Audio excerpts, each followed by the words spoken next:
Bonsoir mes amis, je vous invite à vous lever s'il vous plaît. Entouré de nos partenaires, on s'efforce que les décisions que nous prendrons ce soir soient les meilleures pour les citoyens d'aujourd'hui et les citoyens de demain. Adoption de l'ordre du jour. On va reporter les points 14 et 15 tels que discutés. On va rajouter également dans divers, donc mandat, mobilier de bureau. C'est pas mal ça. Proposeur. Avec Francis. Adoption des procès-verbaux, séance régulière du 6 mars et séance extraordinaire du 20 mars dernier. Est-ce qu'il y avait des interventions? Avec un proposeur. Avec Nancy. Parfait. Information générale, juste vous mentionner que dans les dernières semaines, la municipalité et la corporation, donc le Commerce et Développement Industriel Saint-Victor, CDI, on a eu un kiosque à l'Expo Habitat Beauce à Saint-Georges, donc la fin de semaine dernière. Je vais vous dire, c'est intéressant parce que autant les gens viennent pour soit rénover leur résidence, il y en a qui viennent pour l'achat d'une première maison. Et donc, on avait l'écran en arrière avec les vidéos promotionnelles des terrains des différents promoteurs et tout ça qui sont disponibles actuellement. Il y a des gens aussi qui ont déjà leur maison, donc on leur parlait d'opportunités d'investissement, donc pour le long terme. Fait que ça nous a permis de rencontrer bien des gens et donc on faisait goûter à nos excellents produits de Saint-Victor, les biscuits d'Industrie Bernard et l'eau Aquabose. Fait que c'est de la publicité qui n'est pas revenue cher. Puis on a, comme on dit, Plant the Seeds. On a distribué des cartes et des cartons avec les principaux atouts de notre municipalité. Fait que peut-être à refaire une prochaine année, mais le téléphone sonne déjà. C'était super. On va aller avec la correspondance. Oui, donc pour la correspondance, on a l'autorisation du Tour de Beauce.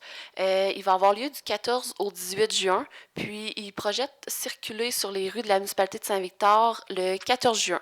Donc c'est tout simplement une autorisation pour circuler sur nos routes. Ça amène des touristes, ça amène de l'intérêt. Bon, je pense qu'on est pas mal en faveur de ça, l'activité physique. Proposeur là-dessus, avec Danny. Ensuite, on a aussi l'Association Performance Équestre de Québec, soit la PEC. Ça, en fait, c'est une association, une organisation à but non lucratif, puis qui va offrir à plusieurs jeunes athlètes de la région de pratiquer et performer dans des disciplines qui les stimulent. Puis ça, c'est dans le fond, c'est pour tout ce qui est des compétitions de chevaux. Il va y avoir 4 concours, il va y en avoir 2 qui vont avoir lieu à Saint-Victor. Donc, nous, on donne notre appui financier au montant de 500 $. Oui, c'est ce qu'on va proposer. Fait que, un proposeur là-dessus avec Richard. Excellent. Pas mal ça pour la correspondance. Oui. Ouais. Parfait.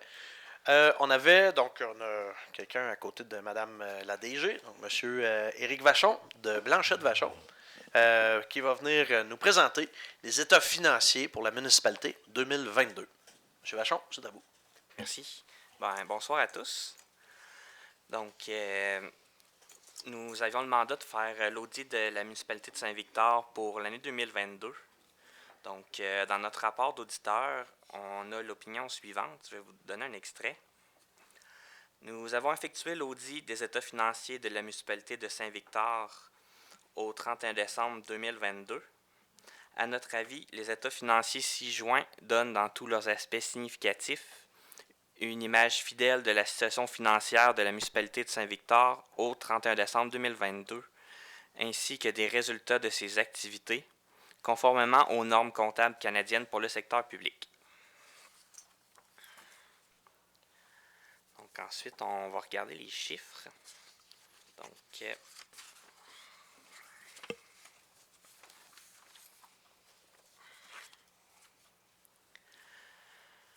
pour ce qui est des revenus de fonctionnement pour l'année 2022,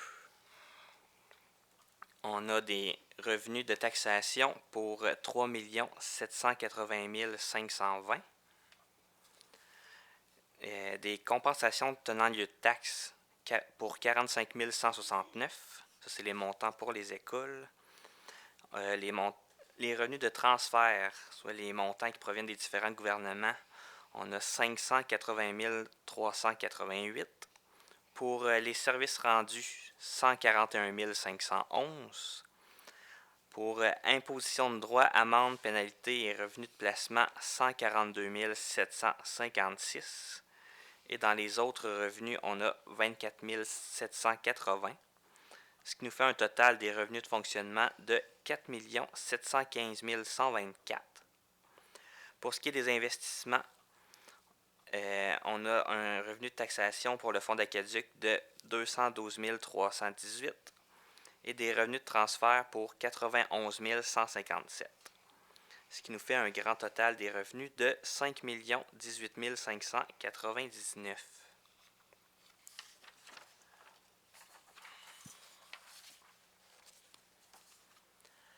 Ensuite, pour ce qui est des dépenses de fonctionnement, en administration générale, on a 820 278. En sécurité publique, pour les dépenses pour la police, 231 504. En sécurité incendie, 143 466. Et les autres dépenses de sécurité civile pour 6 431. En transport, pour le réseau routier, ça c'est autant le voirie d'hiver que d'été, on a 1 073 764. On a transport collectif, ça c'est un montant de la quote-part pour 7 374. En hygiène du milieu, pour les eaux et égouts, on a 851 249. En matière résiduelle, 404 667. En santé et bien-être, 7 314. En aménagement, urbanisme et zonage, 173 488. En promotion et développement économique, 74 598. En loisirs et culture, on a 414 768. Les frais de financement, 255 597. Et pour l'amortissement des immobilisations corporelles, 1 097 471. Ce qui nous fait un grand total des dépenses de 5 561 972.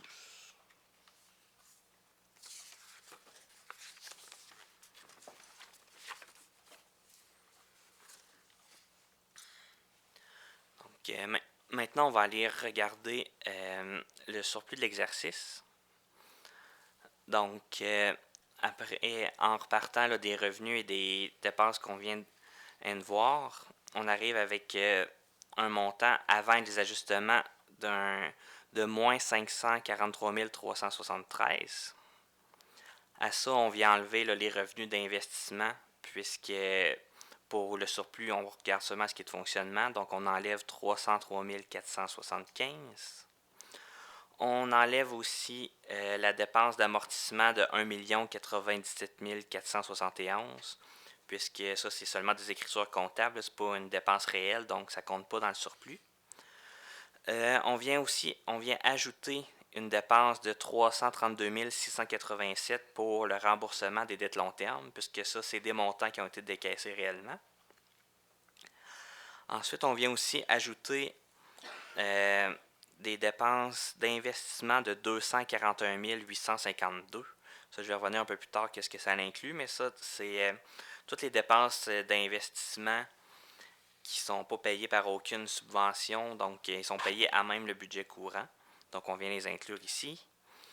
Ensuite, on a pour 523 200 d'affectation d'excédents accumulés. Donc, ce qui nous fait un surplus pour l'année 2022 de 270 927.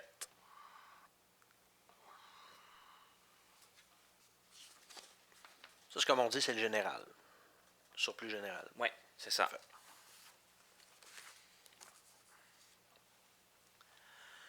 Ensuite, on va regarder un peu la situation financière de la municipalité. Donc, c'est un peu là, une image de la municipalité en date du 31 décembre 2022. Donc, en trésorerie, donc en banque, la municipalité avait 796 844. Dans les débiteurs, les montants à recevoir, on a 6 799 372. Ça inclut en grande majorité là, des subventions à recevoir pour environ 6,5 millions. Ensuite, on a le prêt à recevoir pour la vente du garage qui reste un solde de 40 229 à recevoir. Ensuite, les dettes à long terme. On a 7 395 245. Ça, dans les dettes à long terme, il y a pour environ 3,8 millions là, de ce montant-là qui est payé par les subventions. Donc, ce qui reste un montant là, d'environ 1,3 million qui est à la charge de l'ensemble des contribuables et 2,2 millions, ce qui est un montant à la charge des secteurs.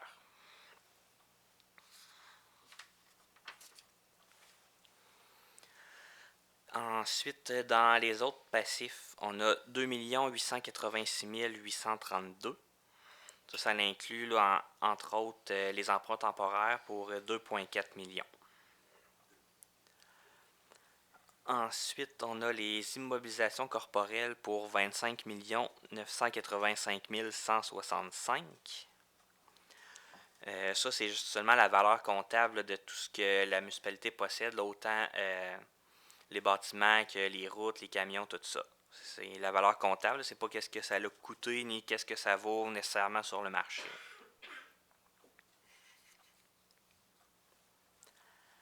Ensuite, pour l'excédent accumulé, donc au 31 décembre 2022, on a un surplus accumulé de 1 231 937.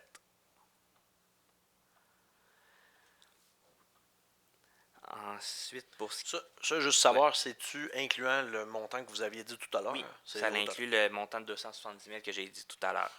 Parfait. Ensuite, pour ce qui est des... Est-ce que le montant de 404 000 pour le terrain de soccer, il est comme probablement sorti de ça, parce qu'on l'avait sorti l'autre année? Oui. Parfait. Ensuite, pour ce qui est des surplus qui ont été affectés là, pour le futur, on a les surplus affectés pour l'œuvre d'art de 2600. On a les surplus pour le secteur d'aqueduc et égouts, qui est maintenant à 349 511. On a aussi un montant là, qui a été affecté pour le camion de 361 157. On a aussi les numéros civiques pour 37 444. Et un montant pour la Zamboni pour le service des loisirs de 85 000.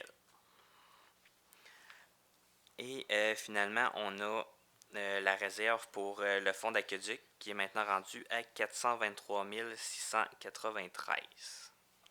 Ça, vous savez, c'est le mètre linéaire qu'on avait d'habitude, c'est qui est mis d'une manière différente. Avant, on l'avait comme si c'était un surplus. Maintenant, on le gèle vraiment pour ça.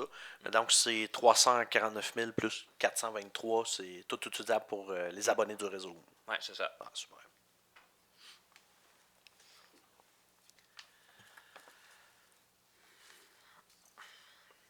Ensuite, il me resterait juste à regarder. On peut regarder justement les activités du réseau. Donc, pour l'année 2022, on a un total des revenus pour le réseau de 627 927. Et on a des dépenses pour 1 148 656. Dans ces dépenses-là, ça inclut notamment là, le montant pour l'entente de Duvaltex de 425 000. Ce montant-là a été payé là, en utilisant justement les surplus du réseau. On avait aussi utilisé les surplus du réseau là, pour payer une partie de l'emprunt du règlement 120-2015 pour 43 488. Et aussi, dans le budget 2022, on avait affecté un montant de 22 300 pour le réseau également. Donc, ce qui nous porte le surplus du réseau, comme j'ai dit tout à l'heure, à 349 511.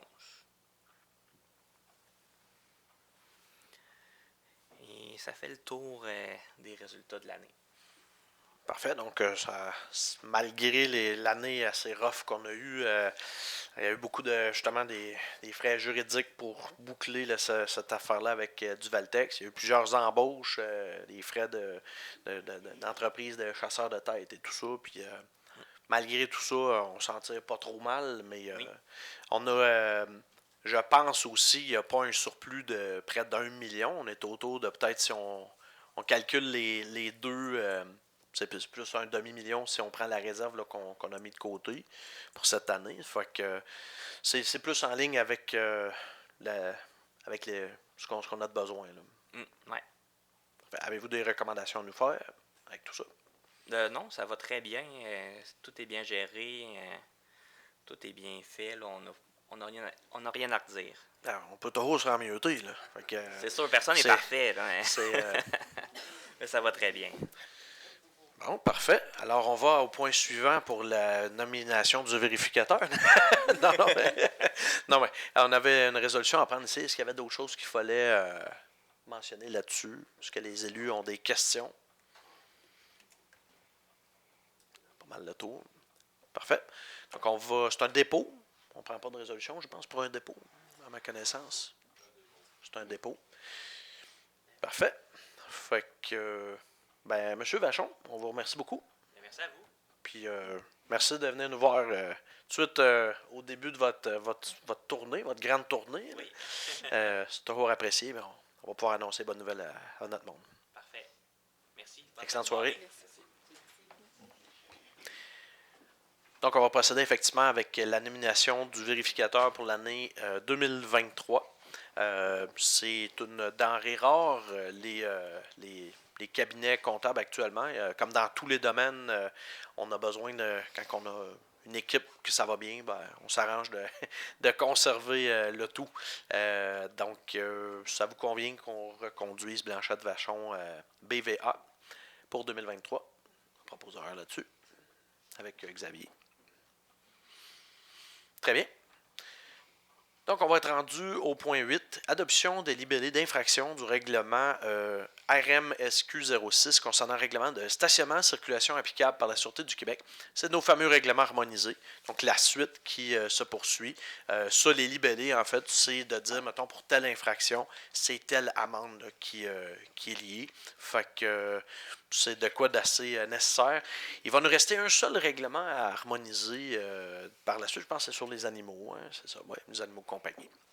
Voilà, proposeur là-dessus, avec Nancy. Excellent. On va être rendu donc à Solution GA, donc l'acquisition d'un nouvel ordinateur portable pour le poste de travail à l'administration, à la réception. Celui qui avait actuellement donc commence à être un peu montrer des signes importants de fatigue. C'est pas bon pour la productivité. Fait qu'on va remplacer le tout, d'avoir de quoi qui est quand même à bon prix, mais qui va nous permettre de passer plusieurs années. Fait que proposeur là-dessus avec Patricia. Autorisation de demande d'aide financière dans le programme Primo, volet 1.1. Donc, c'est pour, je crois, les stations. La mise aux normes. La mise aux normes, oui, des stations de pompage, c'est bien ça. De la station principale de pompage. Ah, puis encore plus de précision, c'est parfait. Merci. Est-ce que ça vous convient? Un proposeur là-dessus?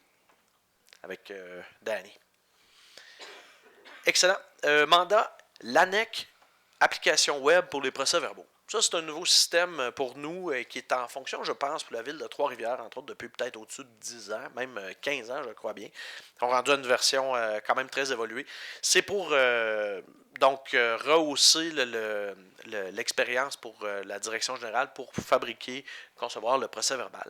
Donc, ça optimise le travail. C'est que, mettons qu'il y a une modification, comme ce soir, mettons justement, on enlève un point ou on rajoute un point avant la séance. Donc, c'est un système qui peut être visible en ligne. On n'a pas besoin de réenvoyer, donc le risque d'erreur et tout ça. Et donc, c'est ça qui est assez intéressant, c'est que le procès-verbal est prêt à peu près tout de suite à la fin de la séance. Donc, la personne à la direction générale rentre les proposeurs et tout ça. S'il y a d'autres modifications, mais ça suit l'ordre du jour et c'est bien intégré. Fait qu'est-ce qu'on a des détails sur les coûts de ça? Et en fait, ça va engendrer des coûts de 250 $ par mois pour l'abonnement. Puis sinon, pour l'installation du programme, c'est 3600 $ plus taxes. Un one-shot deal. Ouais. Parfait. Fait qu'on a on a participé à la webinaire l'autre matin, moi puis certains autres conseillers.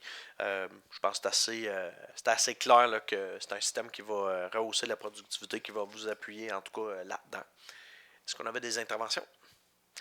Proposeur là-dessus, avec Patricia.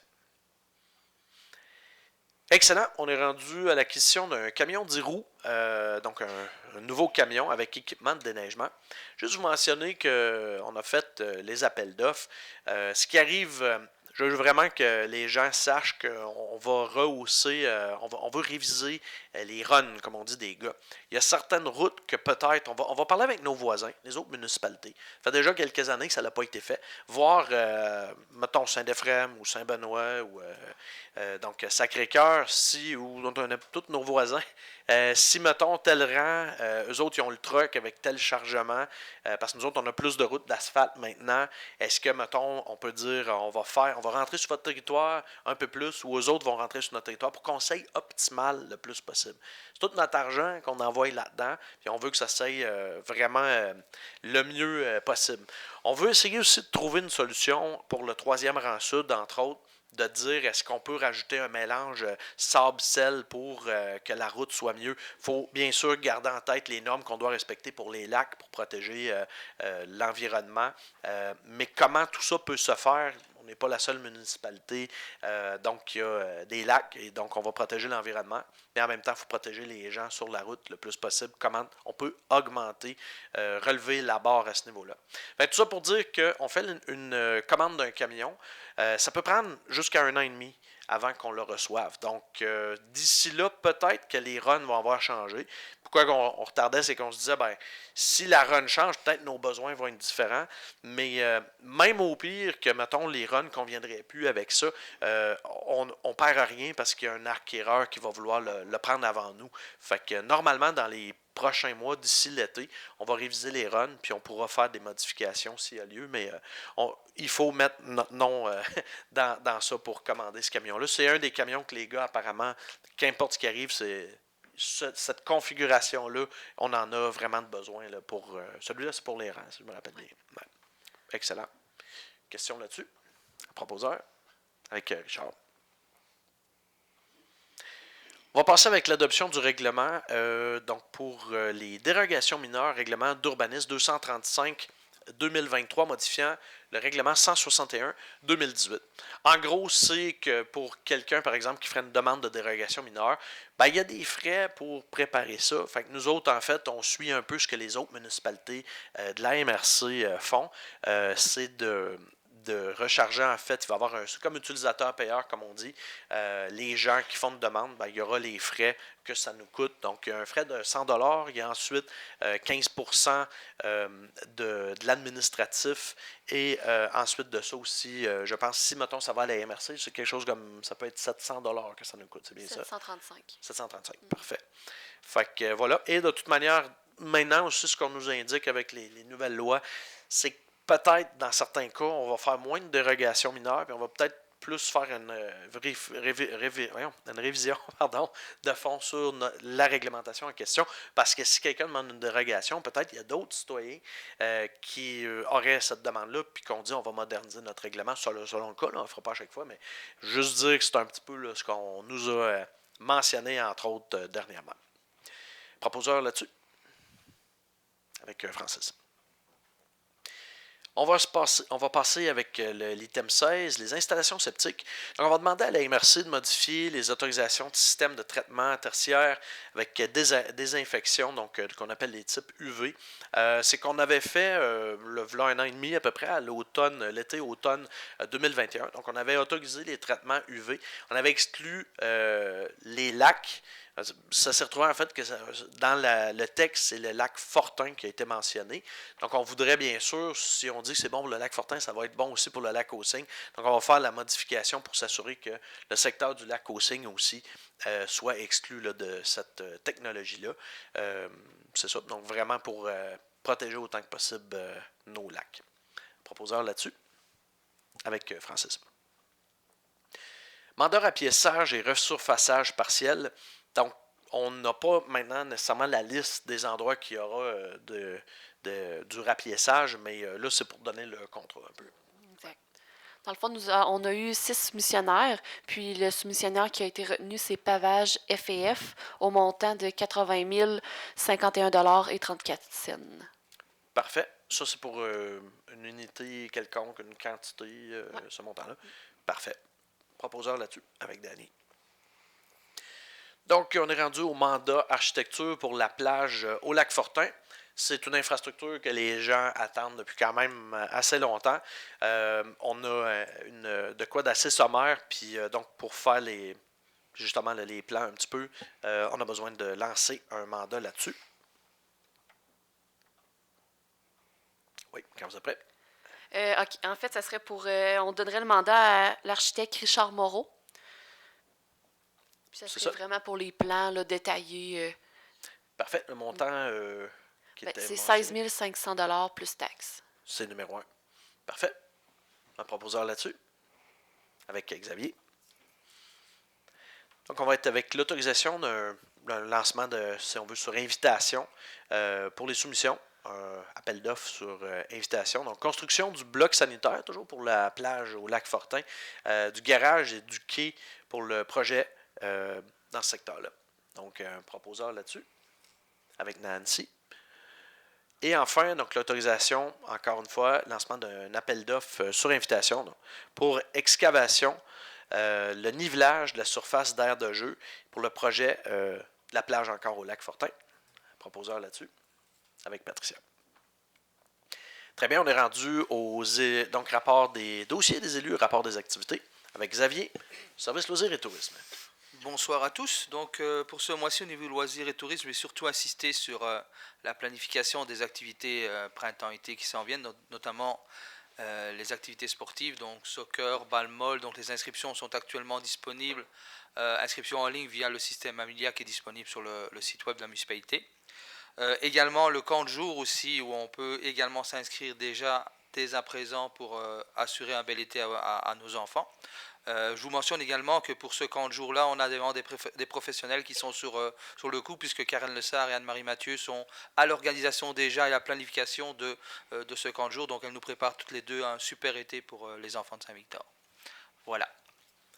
Merci Xavier. Avec Dany, politique familiale et comités consultatifs scolaires. Bonjour, donc moi je vais y aller. Une journée importante à se rappeler, bientôt le 5 avril qui s'en vient, donc pour nos aînés. Donc avant midi dégourdi de 9h30 à 11h30. Par la suite, on a un dîner amical avec la FADOC. Il y aura aussi le 5 avril, dans l'après-midi, une conférence sur les saines habitudes de vie de 13h15 à 14h45 à la salle de l'Âge d'Or. Par la suite, le 16 avril prochain, le dîner de Pâques. Pour réservation, vous pouvez contacter Mme Louisette Fortin au 418-230-7201. Et le 19 avril, en avant-midi, encore une fois, les avant-midi dégourdis qu'on a pratiquement à tous les mercredis. Et Mme Julie Mathieu sera présente lors de cet avant-midi-là là, pour jaser avec les gens autour. Ils ne vont pas s'ennuyer, c'est certain. Exactement. Par la suite, on a réussi à construire le comité consultatif scolaire pour l'année 2022-2023. On a une belle équipe, comme vous pouvez voir sur le tableau ici. Donc, si je vais, Mme Andréane Desgagnés, Monsieur le maire, Monsieur Jonathan Bolduc, Louis-Thomas Valran, la conseillère moi-même, Dany Plante, Marie-Alice Labbé, Viviane Fluet, l'enseignant René-Pierre Simard, Maëva Anctil, Édouard Vachon. Il manquait sur la photo Mme Johanna Clich, qui est l'enseignante aussi de ce groupe. Donc, ils ont déjà commencé à travailler là, sur regarder, à faire des sondages pour quel genre d'arbres qu'ils voudraient avoir pour représenter la fin de leurs études, leur passage à l'école Le Tremplin aussi. En gros, c'était ça. J'avais peut-être... juste un petit peu. Je voulais peut-être vous parler Ado Boulot, anciennement Ado Boulot, qui reprend forme présentement cette année, qui est remplacé on appelle ça maintenant Projet Jeunesse Travail pour les 12-17 ans. Donc, si ça vous intéresse, vous pouvez toujours appeler ici à la municipalité, donc au 588-68-54 ou toujours le 311 qui est disponible aussi pour répondre à vos besoins. C'est tout. C'est pas mal de stock. Merci, Madame Dany. On a M. Richard pour les festivités western. Oui, bonsoir à tous. C'est tout simplement pour vous rappeler qu'il y aura des cours de danse country au Saloon des festivités western avec le groupe Winslow Dancer au Saloon le 6, 8, 13, 20 et 27 avril de 18h30 à 21h30. C'est tout. Merci. Merci, Richard. On est rendu avec Patricia. Au niveau de tout ce qui est construction et développement résidentiel, on a des bonnes nouvelles. Oui, bonsoir tout le monde. On est Saint-Victor. Tu voulais-tu mettre les photos? Oui. Alors, voici la construction de la compagnie Les Projets Meraki qui va bon train. On peut voir au fond de la photo, il y en a un que le revêtement extérieur est fini.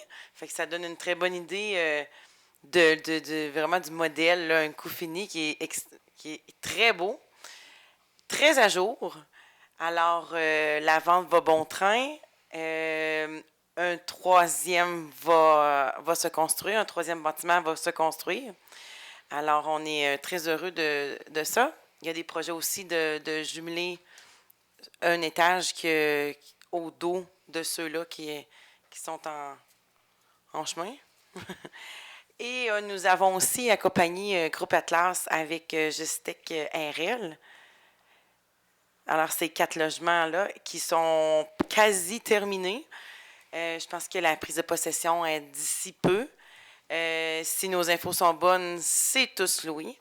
Alors, on attend qu'il y ait d'autres bâtiments qui puissent se construire pour les remplir. Mais on est vraiment content que cette année, en si peu de temps, qu'il y ait 4 quand même très gros bâtiments qui se sont levés ici. Absolument.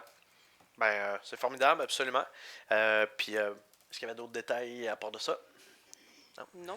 C'est pour le premier, c'est Projet Meraki. Et celui-là, donc, Construction Atlas, Gestec Terrain, puis Gros Lot Construction. Construction JL Gros Lot. C'est ça. Parfait. Merci beaucoup, Mme Patricia. Merci. On est rendu avec M. Francis pour la PELF, Arlac et Comité consultatif en urbanisme. Pardon. Pour le comité consultatif, il n'y a pas eu de demande de dérogation ce mois-ci. Puis comme on a vu, là, le règlement, dans le fond, il veut être changé là, pour mieux harmoniser les frais des demandes. Puis côté appel Farlac, on est encore sur le dossier là, de la station de lavage là, qui est prévue au garage municipal, dans le fond, là, pour les résidents du lac qui quittent là, avec le bateau ou même en début de saison de venir laver le bateau. Il y a toujours des vérifications à faire, là, l'installation de ça pour sauver le plus de coûts possible aussi là, par rapport à l'installation électrique, la plomberie, tout ça. Puis on est en discussion aussi, dans le fond, là, avec les gars de la voirie, si cet équipement-là pourrait aussi servir, dans le fond, pour leurs besoins à eux là, au quotidien, là, dans le lavage de leurs équipements. Fait que on essaie d'être efficace puis de rentabiliser nos investissements là-dessus. Mais ça va venir. Fait que on y travaille. Donc, c'est tout pour moi. Excellent. Madame Nancy, pour culture, patrimoine et événements.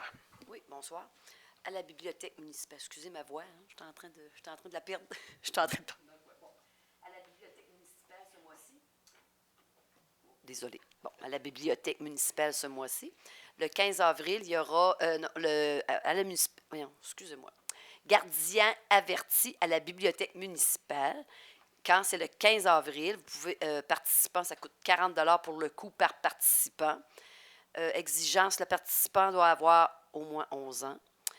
Apporter un lunch froid, 2 collations, une poupée bébé et un crayon. Ça, c'est pour les gardiens avertis. Après ça, il y a aussi un concours d'écriture. Je ne sais pas si vous avez vu cet automne, on a dévoilé un super de beau banc au presbytère. Puis là, on a décidé de faire une légende qui irait avec ce banc-là. Alors, vous êtes invités à participer en grand nombre. Vous irez voir aussi dans le Vic Action, ça va être tout détaillé. Après ça, aussi, à la bibliothèque, on veut essayer les soirées jeux de société. Et ça va être nouveau. Ils veulent essayer pour voir parce qu'il y a des casse-têtes, oui, de la lecture, mais ça a été demandé des jeux de société. Alors, ils vont commencer par quelques-uns et si ça fonctionne, ben, ils vont, au fur et à mesure, ils vont en rajouter. Après ça, il y a concours d'ateliers d'art. Ça va se passer avec les festivités, des photos anciennes des festivités western. Vous pourrez participer, c'est le 30 avril, de 10h à 15h. Viens créer ton œuvre et mettre en valeur nos photos du festival western d'antan.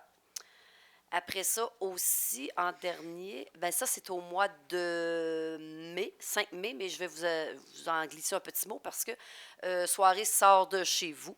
Le monde, c'est bien apprécié des gens. C'est ça, le 5 avril à 18h30 à la salle des Chevaliers de Colomb cette année.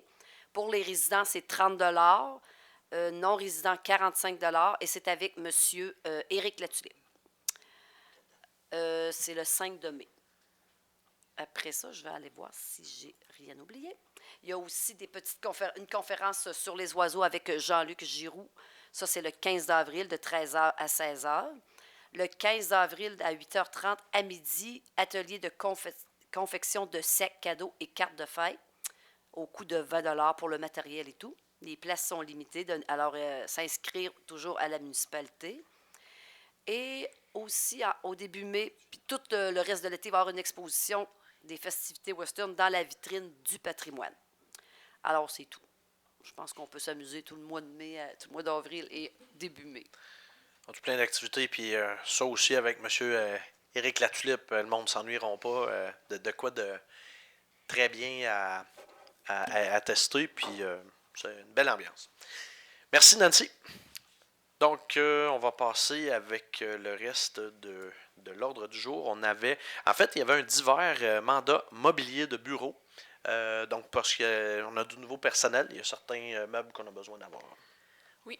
En fait, on a fait faire 2 soumissions, puis on a retenu la soumission de Atelier Excel. Puis, en fait, ça montait au montant de 19 740 avec les taxes. Parfait. Proposeur là-dessus, avec Patricia. Ouais. Excellent, on est rendu au compte. Donc, au total de 108 373,78. Est-ce qu'il y avait des questions, interventions? Proposeur, avec Richard. Très bien, on est rendu à la période de questions et commentaires. On a du public, encore. Ça fait le tour. Prochaine, donc on va passer avec la levée de la séance. On a besoin d'une proposition avec Nancy. Chers amis, merci. On se reparle au mois prochain. Excellente soirée à vous.